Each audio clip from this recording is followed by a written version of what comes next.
Hello students, welcome to the Akash Sir Institute and today we are going to discuss about Coulomb's law. But first of all, we are discuss about some important topic. This topic is a point charge, बिंदु आवेश. सबसे पहले हम बिंदु आवेश देखते हैं. बिंदु आवेश जैसा कि शब्द से ही स्पष्ट है कि एक कोई बिंदु है और उस पर कोई आवेश यदि रखा है तो उसको हम बोलेंगे बिंदु आवेश. क्लियर? जैसे कोई पॉइंट है, ये पॉइंट है और इस पर हम एक चार्ज को मान लें कि इस पर एक चार्ज Q है, तो ये हमारा पॉइंट चार्ज कहलाएगा. क्लियर? चलो बेटा, इस पर ज्यादा हम डिस्कस नहीं करेंगे. हम मेन पढ़ने वाले हैं किसको? कूलॉम्स लॉ को.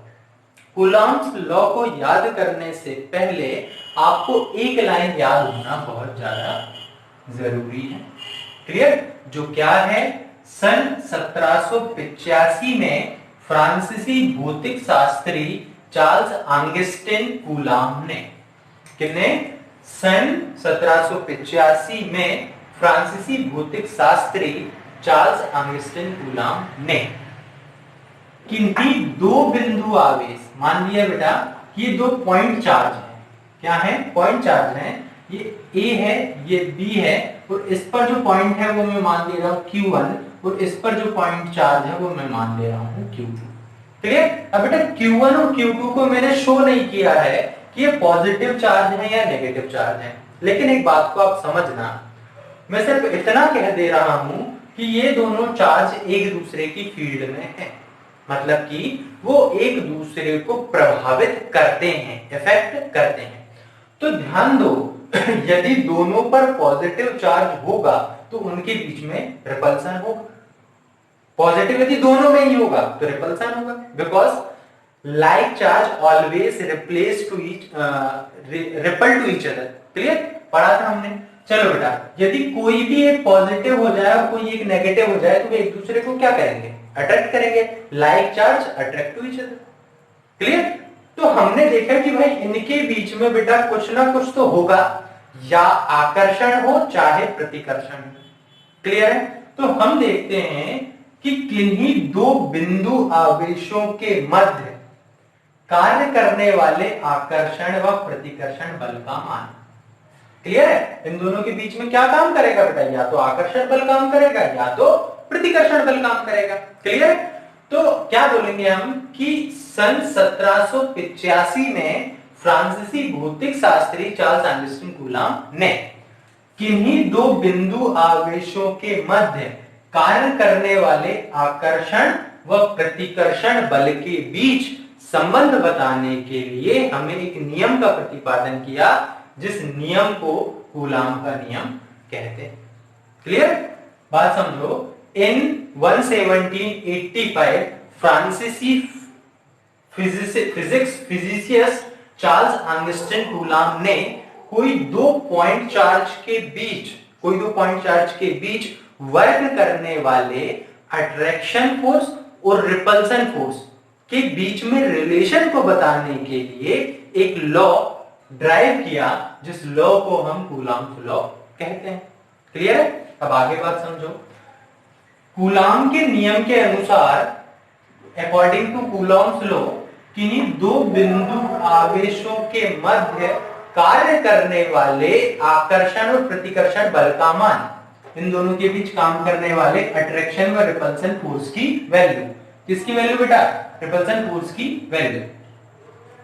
उन दोनों पॉइंट चार्ज, उन दोनों बिंदु आवेशों, किसके? बिंदु आवेशों के गुणनफल के समानुपाती होता है. क्लियर? पहली बात हो गई. दूसरी बात हम कहेंगे कि उन दोनों के बीच कार्य करने वाले आकर्षण व प्रतिकर्षण बल का मान, अट्रैक्शन और रिपल्सन फोर्स की वैल्यू, उन दोनों के बीच की डिस्टेंस, मैंने मान ली r, डिस्टेंस के वर्ग के व्युत्क्रमानुपाती होता है. क्लियर? इंग्लिश में बोलेंगे हम कि किन्हीं दो पॉइंट चार्जों के बीच में जो अट्रैक्शन और रिपल्सन फोर्स है, उस फोर्स की वैल्यू, वो फोर्स उन दोनों पॉइंट चार्ज के मल्टीपल के डायरेक्टली प्रोपोर्शनल और उनके बीच की डिस्टेंस के स्क्वायर के इनवर्सली प्रोपोर्शनल होता है. क्लियर है? अब बेटा ये है इक्वेशन फर्स्ट, ये है इक्वेशन सेकंड. हम देखते हैं by equation first and second, समीकरण 1 व 2 से। तो देखो बेटा यहां भी f है, यहां भी f है, तो हम एक जगह f लिखें और दोनों समीकरण को आपस में मिलाकर लिखें। तो ऊपर क्या आ रहा है q1 इंटू q2, नीचे क्या है r²। क्लियर है? आगे बात समझना कि f जब भी प्रोपोर्शनल का साइन हटता है तो इक्वल का साइन आता है। जब भी प्रोपोर्शनल का साइन हटकर इक्वल का साइन आता है तो हमेशा एक कांस्टेंट वैल्यू आती है जिसको हम रिप्रेजेंट यहां कर रहे हैं k से। क्लियर? यहां हम उस कांस्टेंट वैल्यू को किससे रिप्रेजेंट कर रहे हैं? k से। तो k हो गया, अब हो गया q1 into q2 divided bye r²। Clear? अब बेटा here k is a constant value, जहां k एक नियतांक है और जिसका मान मापन की पद्धतियों पर निर्भर करता है। Clear? Here k is a constant और k की जो वैल्यू है वो यूनिट सिस्टम पर डिपेंड करती है। हमने 11th क्लास में यूनिट सिस्टम पढ़े थे, 4 टाइप्स के होते थे, मापन पद्धतियां 4 प्रकार की थी, SI, CGS, MKS, FPS। Clear था बेटा? उनको आप अच्छे से पढ़ लीजिएगा। हम बेसिक 2 मेथड में हम देख लेते हैं, दो यूनिट्स देखते हैं यहाँ पे हम। पहली हम बात करते हैं बेटा SI पद्धति में इसका मान क्या होगा, जिसको हम बोलते हैं SI सिस्टम,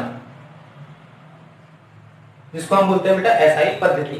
तो SI पद्धति में क्या मान होगा? SI पद्धति में हम 2 चीज समझेंगे। पहली चीज हम वो देखेंगे कि इन दोनों पॉइंट चार्ज के बीच में, इन दोनों पॉइंट चार्ज के मिड में पहली कंडीशन ये हो कि वायु या निर्वात हो। इन दोनों के बीच में क्या हो? या तो वायु हो या कुछ भी, निर्वात का मतलब होता है कुछ भी ना, एयर एंड वैक्यूम। तो पहली चीज हमने देखी वायु या निर्वात हो, एयर एंड वैक्यूम हो।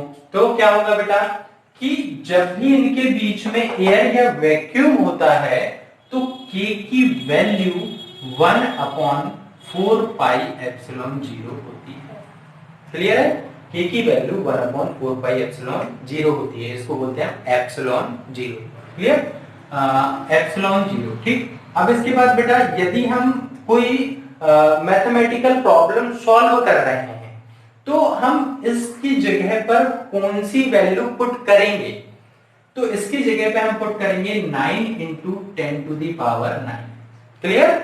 मतलब कि इस k की वैल्यू SI सिस्टम में और ऐसी स्थिति में कि जब इनके बीच में एयर और वैक्यूम हो तो k हमेशा क्या लिया जाएगा? 9 इंटू 10⁹9। क्लियर? यूनिट और समझ लो इसकी, जिसकी यूनिट होती है न्यूटन, न्यूटन मीटर स्क्वायर और कूलम स्क्वायर। क्लियर? ये इसकी यूनिट होती है। क्लियर? चलो एक बात और समझना बेटा कि इसी चीज को मैं थोड़ा सा आगे समझ रहा हूं कि यार k है तो यदि मैं एप्सिलॉन 0 को यहां ले जाऊं और k को यहां ले आऊं तो क्या होगा? तो कुछ ऐसा होगा कि एप्सिलॉन 0 बराबर 1/4 पाई k। क्लियर? 4 पाई k हो जाएगा। अब एप्सिलॉन 0 जो होता है बेटा वो कहलाती है निरपेक्ष विद्युतशीलता। हिंदी में क्या बोलते हैं? निरपेक्ष विद्युतशीलता और इंग्लिश एब्सोल्यूट परम्यूटिविटी। क्लियर? तो ये जो एप्सिलॉन होता है, यदि हमें एप्सिलॉन की वैल्यू भी रखने की बारी आए तो इस एप्सिलॉन 0 की वैल्यू हमेशा 8.854 इंटू 10⁻⁻12 होती है। क्लियर? एप्सिलॉन 0 क्या है? Absolute permittivity. परमिटिविटी की ऑलवेज वैल्यूज जो होती है वो क्या होती है? ये, because epsilon 0 is a constant, constant है तो मान नहीं बदलेगा, तो एप्सिलॉन 0 की वैल्यू ये रहेगी। अब बेटा ध्यान से समझना, यहां k था, k बराबर 1/4 पाई एप्सिलॉन 0 था, मतलब एप्सिलॉन 0 नीचे था।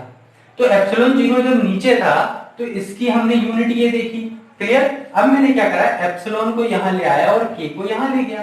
क्लियर? तो एप्सिलॉन ऊपर आ गया और जो k था वो नीचे आ गया, तो इसकी यूनिट क्या बनेगी? बिल्कुल इसकी उल्टी। समझो ना, एप्सिलॉन 0 ऊपर और के नीचे। तो भाई एप्सिलॉन 0 जब ऊपर आया, के जब नीचे आ गया, तो ये भी क्या होगा, पलट जाएगा। तो इसकी वैल्यू क्या हो जाएगी, कूलॉम स्क्वायर अपॉन न्यूटन और मीटर स्क्वायर। क्लियर, सेम रहेगी। ठीक है, चलो सेकंड हम देखेंगे। पहला हमने देखा एसआई सिस्टम में वायु या निर्वात हो। दूसरी बात हम डिस्कस कर रहे हैं कि जब इसके बीच में, इन दोनों पॉइंट चार्ज के बीच में, मिड में कोई माध्यम हो, कोई मीडियन हो। अब बोलो सर क्या माध्यम हो सकता है बेटा, इन दोनों के बीच में बराडा भर दो लकड़ी का, पानी भर दो। पानी, अब बोलोगे सर कैसे, तो आश्रित जल भर दो, है ना, इस तरह से अभ्रक भर दो। तो ये सभी क्या होते हैं, हमारे परावैद्युतांक होते हैं, तो इनको हम इसके अंदर रख सकते हैं। तो हम सेकंड बात क्या कहेंगे कि जब कोई माध्यम मतलब होता है बेटा मीडियन, है ना, मीडियन। जब कोई माध्यम हो, तो जब कोई माध्यम हो तो k की वैल्यू 1/4 पाई एप्सिलॉन 0 तो होती ही है, लेकिन इसके साथ 1/k भी इंक्लूड हो जाता है। क्या हो जाता है, 1/k भी इंक्लूड हो जाता है।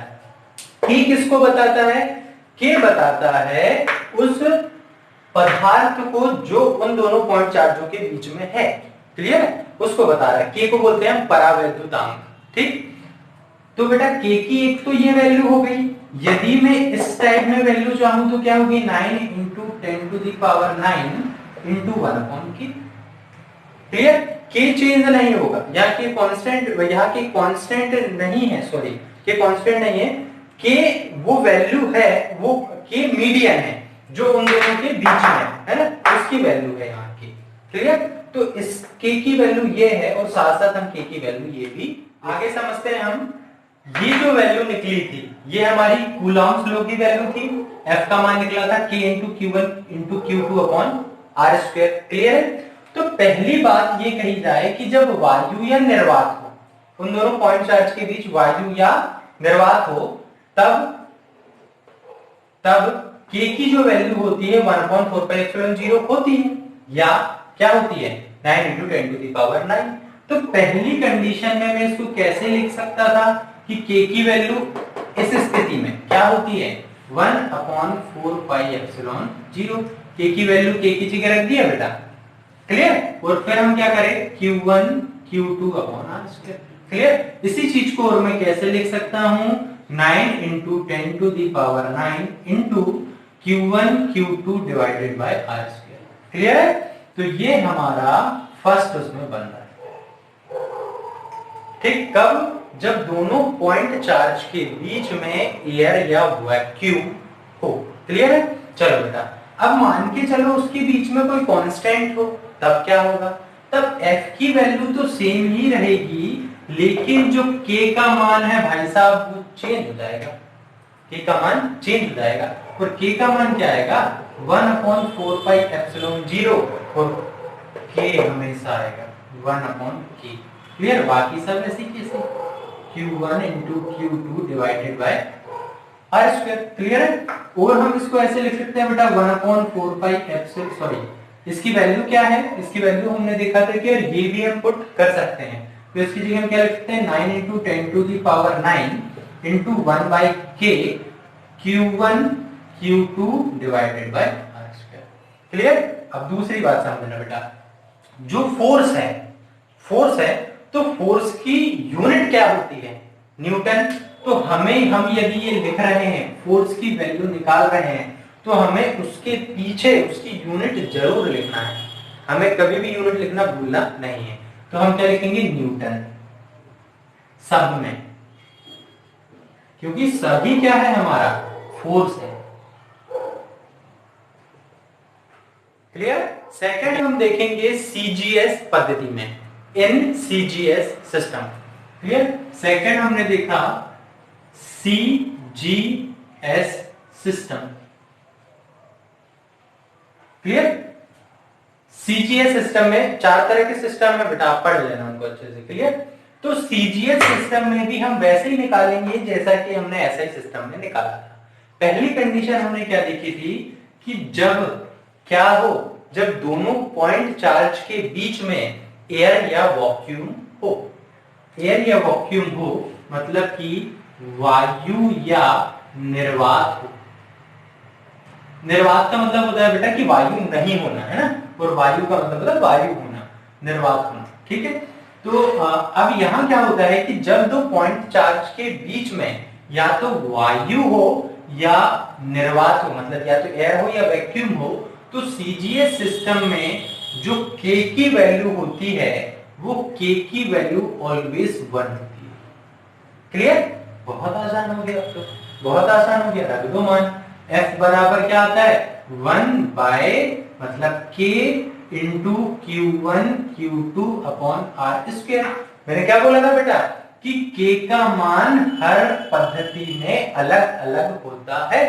तो ऐसा ही पद्धति में देखा था कि जब वायु और निर्वात हो तो 1/4 था या 9 × 10 टू द पावर 9 था। फिर हमने सीजीएस में देखा था तो सेकंड में देखा था कि उसके बीच में मीडियन हो तो 1/4 और 1/k था। लेकिन अब क्या हो रही है सीजीएस पद्धति में कि जब एयर और वैक्यूम हो तो k की वैल्यू कितनी होती है 1।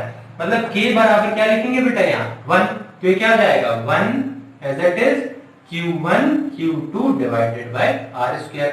मतलब f बराबर क्या बना Q1 Q2 divided by r square. अब f की यूनिट क्या होती है न्यूटन होती है, भूलना नहीं है, ठीक है बेटा। पहली चीज देख ली जब एयर और वैक्यूम हो। दूसरी चीज हम देख रहे हैं कि जब कोई माध्यम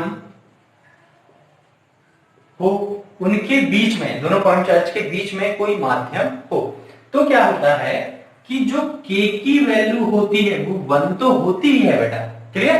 लेकिन क्या रहता है कि माध्यम के कारण, मीडियन के कारण, जैसे यहां पर 1/k आ गया था जो हम पढ़ रहे थे, ठीक उसी तरह यहां भी 1/k वैल्यू इसकी होती है, क्लियर। तो क्या होगा कि k की वैल्यू एक्चुअल में 1 × 1/k, ये बड़ा वाला k, ठीक है, परावर्तनांक वाला, डी इलेक्ट्रिक वाला। तो अब हम देख रहे हैं कि यार यहां हमने पुट करी वैल्यू f बराबर k into Q1 Q2 upon r square. तो यहां जब माध्यम का परावैद्युतांक है तब क्या रखा जाएगा ये कि k की वैल्यू क्या रखा जाएगी 1/k। तो क्या रखा गया 1/k Q1 Q2 are square, clear. Okay.